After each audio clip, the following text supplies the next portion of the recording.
Now, the rest of the story. If ever a golfer had a promising future in his sport, Steve Gandy did.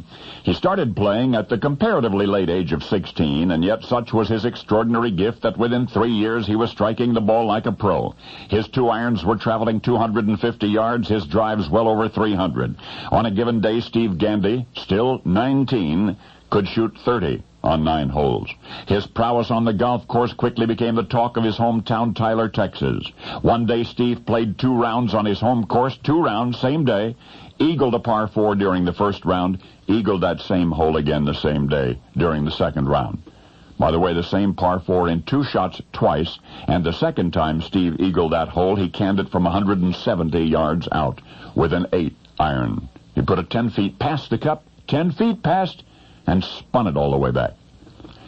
Steve's teenage golfing companions learned quickly not to wager because they recalled the time he won $30 in a stereo tape deck and 15 tapes from his best friend during one game. Another game when Steve literally beat the pants off his opponent. He won the fellow's shorts, made him surrender them on the 18th green.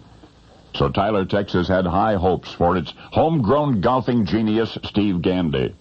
From the perspective of those days, the tour, the big time, seemed inevitable and imminent.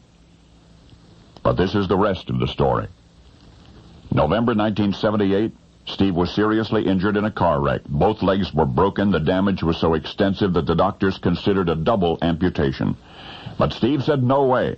And so surgeons with metal plates and pins patched up Steve's legs. They saved the legs, but after the operation he was told if he were lucky, he might walk with a cane and a limp someday. But more than likely, he would never even walk again. Well, Steve Gandy made it to the cane and the limp.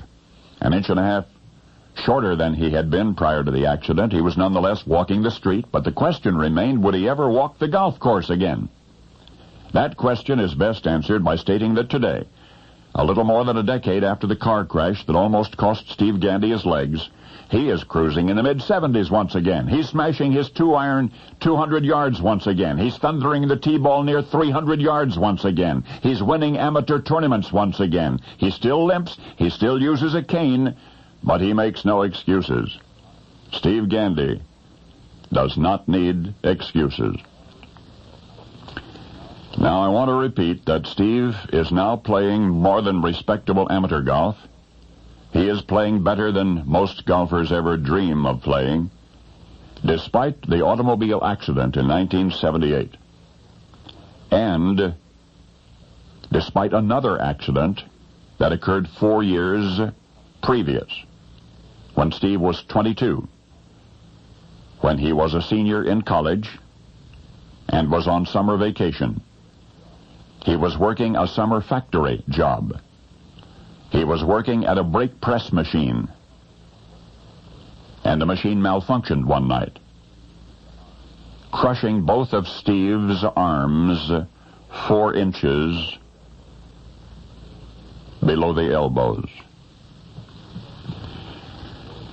Now, you have heard sportscasters remark that the great golfers have great hands. Well, so does Steve Gandy. Only his hands, both of them, are metal prostheses, 100% artificial, yet no less magical. For now you know the rest of the story.